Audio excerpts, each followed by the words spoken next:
Hey everybody, welcome back to Brave the Wild. My name is Christopher. It's been a long time since I've done a video. Today I want to do a review, reluctantly, on the Gerber Double Down axe, I guess. I forget what it's called now. You'll have to forgive me. And I'll tell you why I'm doing this video very reluctantly. So you don't have to continue watching it after you get this information. You can just stop it after I tell you and you'll know enough, maybe. This is the first and only time that Gerber has really immensely let me down.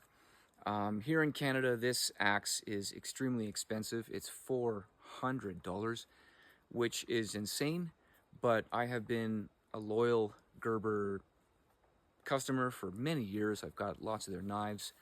They've always been really good to me. And so I thought, hey, I'm going to take a chance. I'm going to get this. Before I did that, I did reach out to Gerber and I did say to them, hey, I'm looking to get this to use it for bushcrafting, general fieldcraft, campcraft kind of thing. They said it's not really intended for that. I understood that completely. That's fine. I get it. It's a breaching tool. I completely understand why they haven't created something like this for that market is beyond me. But I will let you know that upon receiving this, before I sharpened it, I used it as a breaching tool. I came out here to the bush and I chopped some wood with it, of course, because the head was dull. It's meant for breaching. It didn't do a very good job. That's normal. I'm not going to criticize Gerber for that. However, I did start working on a small log. I had it pried in between other things, and I did start using the pry tool, which is what it's intended for. And I'm sorry, I'm just checking my watch here. It's helping me record. Excuse me. I did try the pry tool, and unfortunately, I was able to actually put a bend in this shaft, which to me is absolutely insane. It was a very slight bend. When I put it in there and I started pulling, something just didn't feel right. Those of you who have done prying before, you'll know what I mean. You can tell when something's starting to it just doesn't feel right. And sure enough, I looked at it and I'm like, oh my gosh, there's a very, very, very slight bend in it. Super, super slight. I put it against a flat table. I looked, you could see the light coming through. So I knew that it had bent. I was able to sort of bend it back, which is good, I guess. But I mean, there's only so many times you can bend and rebend metal before it just really starts to weaken and fatigue, right? Now, here's the thing that really gets me. I reached out to Gerber about this because they're supposed to have a fantastic warranty, and they have had for many things in the past. And they basically, I sent them pictures, contacted them, and they did nothing for me. They made excuses. This was quite a while ago that I did this, and so I hadn't used it in a bit. But yeah, they made a bunch of excuses and basically didn't do anything to help me out in this situation. So that was really, really disappointing. And I think that might be the last time that I ever purchased something from Gerber that is this much money. Because if you can't count on them as a company to sort of back up the product and help you out when you've spent $400 Canadian, I don't know what to say. So anyways, that's that whole section. I'll let that go for now. What I do want to talk about today, I'm going to do a little bit of video on this, is whether or not this could be a good survival campcraft, fieldcraft, bushcraft sort of hatchet. Pretty nice cover here, not bad, well made, So here's the axe itself. I did put an edge on it, as you can see here. Didn't take me too long to do that. The best way to do that is with a nice file. Set it up, decide your height, decide your angle, use a file nice and slow, and then yeah, it was pretty good. Now I will tell you right off the hop that the edge retention on this is not the best. However, for its intended use, it's great because you want it to be a little softer and more resilient. When I compare it to one of my council tool axes, of course, it's not going to compare to a 5160 spring steel axe, which has got phenomenal edge retention, better edge retention than some of my high-end knives. It's amazing counsel tool, highly recommend. So it won't compare to that. Now, how easy is it to put an edge back on this? I'd say it's pretty darn easy. It is 420 HC, but they did heat treat this specific blade and everything to be, I would say, quite soft. And that could be the reason why I was able to put a bend in that shaft. So whatever they say you're supposed to pry with this, I think there's a limit to what you can pry. They obviously didn't do any differential heat treatment whatsoever, which, if you're not aware of, basically means that, you know, certain parts of the steel can be softer and certain parts can be harder. They didn't do any of that. So I think it's just kind of a general quick made general heat treated blade. So, you know, getting into the handle here, very uncomfortable handle, as you would expect. I mean, look at the shape of it. It's not designed to be comfortable. It's a tactical tool. So wear gloves if you use it. I'm a big proponent of wearing gloves anyways. I think it's very, very important to protect your fingers. The number of times I've cut myself, there's another one, that fresh one right there. It's unbelievable. So wear those gloves. It's very important to do.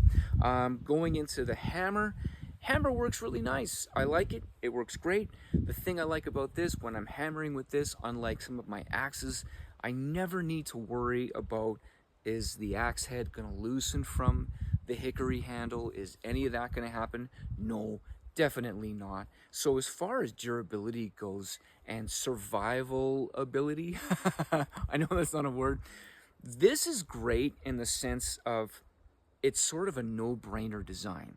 You can't utterly destroy it. I really don't think you can.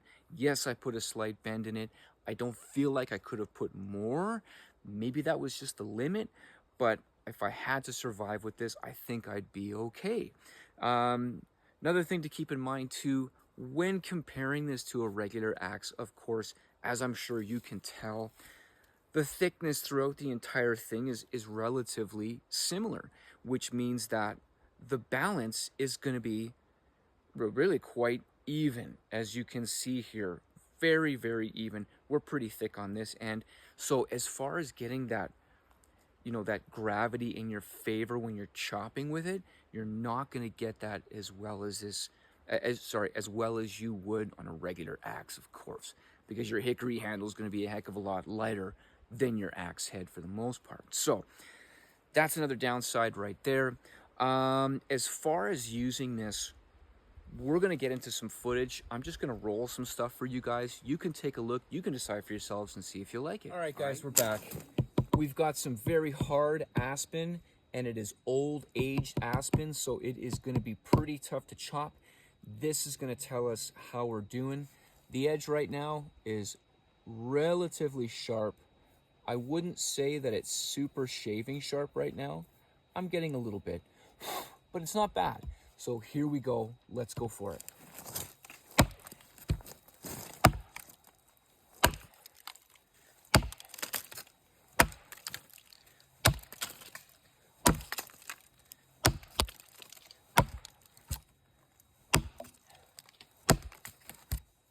All right, that's two hands. We're gonna go one hand now. I'm gonna see how that feels.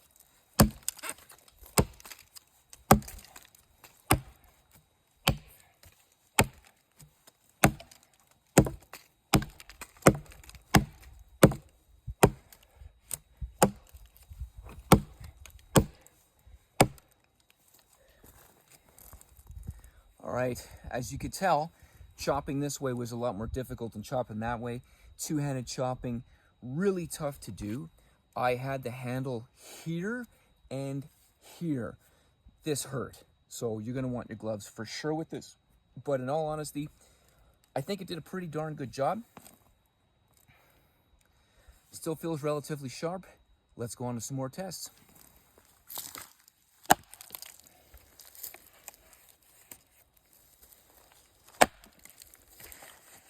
All right, guys, we're going to continue on splitting. We've got more aspen here to split. Hopefully it doesn't hit the phone. Oh, that was a bad miss. There we go. Let's turn that. Oh, oh boy.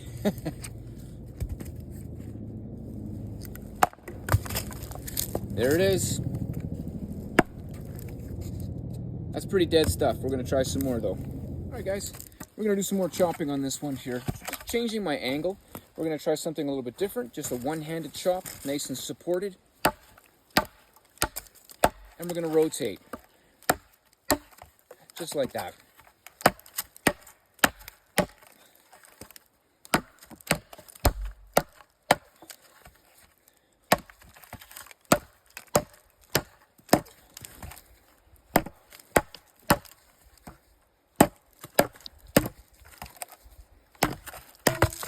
So as you can see there, the weight of the head isn't much.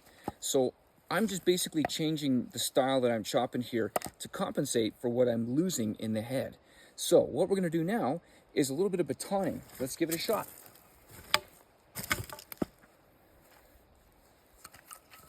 And like this. Oh, I'm gonna set this up just right down the middle, like this. And we're just gonna hit this nice hammer end right here.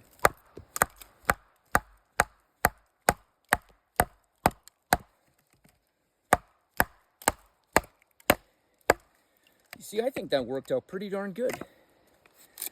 Let's go like this. We're gonna hit this right on the shaft here. You're probably not gonna see. Yeah, that is really nice right there. I like that. Let's finish these off.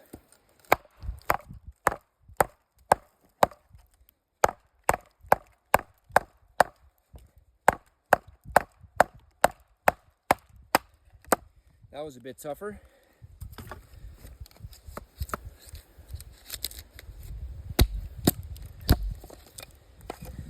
It can be difficult to get this started because I don't have a super sharp edge on there, but it's not too bad. We're just gonna go like this now.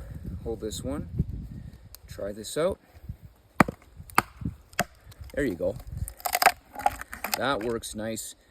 I find it's really easy to pry hard here. Even if the axe isn't supported, you can pry against it because it's got some decent strength there. All right, moving on.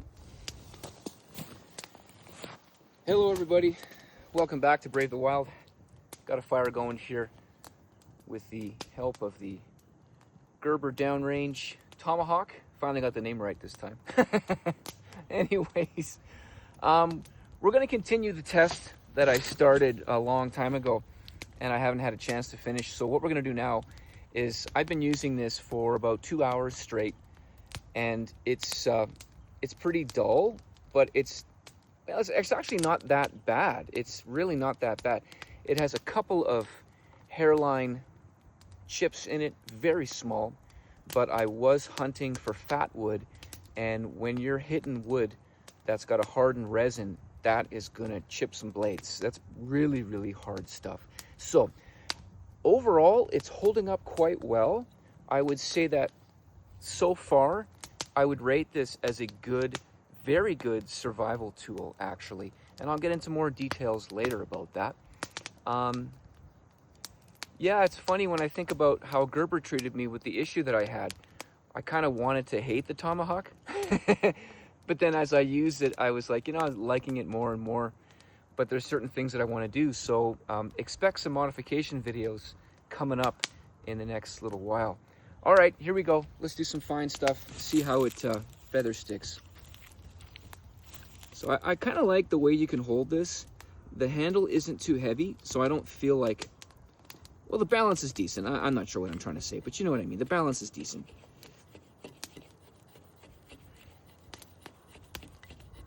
Now, keep in mind, this is not sharpened.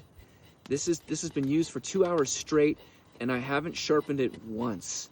Not once. So I want to see just, you know, if I had to survive and I didn't have a sharpener, how would this do?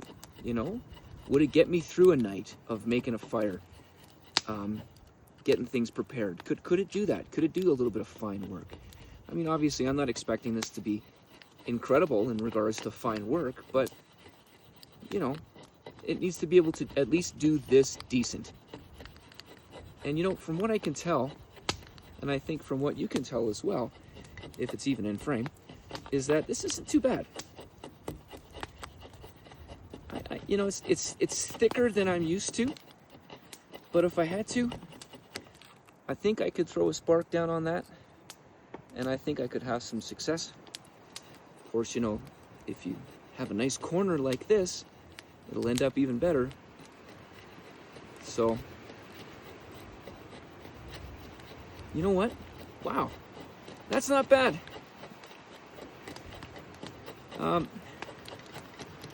Very minimal hand fatigue, as I am sort of, there is a counterbalance here. Sorry for the wind, guys. I hope you can still hear me. But very minimal hand fatigue. But I'll tell you, I think one of the things I'm going to do is I'm going to put new handle scales on this. I'm going to put like a wooden handle scale all the way to the end of this curve, because I don't need to pry so much. I don't care about prying. I'm not using this as a breaching tool. I'm using this as a camp craft. I wouldn't say bushcraft, but fieldcraft, survival kind of tool. But it would be nice to have a wooden handle on there, something more comfortable. All right, stay tuned for my final conclusions, guys. All right, guys. So my final conclusions on the Gerber Downrange Tomahawk. If this was a $200 Tomahawk, I would say, you know what? It might be worth it. It's kind of nice. It does a decent job. Not an amazing job, but it sort of does a little bit of everything. Now, considering how Gerber treated me with my problem, I still have a bend in the shaft. I wouldn't buy this again at the price that it's at. $400 Canadian is way too much for this Tomahawk. But you know, guys, all in all, as I'm rolling through, just kind of showing different parts of the Tomahawk here, this section right here, I love for digging. I didn't show it on the video, but it works fantastic. You can dig with it. The handle, you can modify. You got another hole right there. You can put a wood scale on there, wooden scales on there if you want to, make it more comfortable. You can turn it into your own little campcraft Tomahawk if you want to. You can throw it. It won't have any problems being thrown. The head itself is not bad. The quality of 420 steel is pretty good.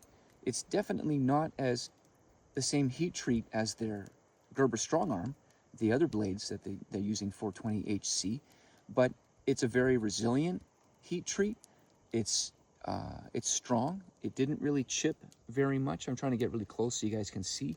It's very easy to sharpen. It stays usably sharp for a very long time. And I love the hammer end. I use the hammer end like crazy today. I was hammering in all sorts of things. I was hammering in those sticks and stuff like that that you can see up there, holding up the logs across for the fire. I hammered those in. You can hammer in your tent pegs. You can go crazy. You can do lots of different things. So all in all, guys, at the price, I wouldn't necessarily buy it again, but I still think it makes a really fantastic survival field craft, campcraft tool. Okay, get out, brave the wild. God bless you guys.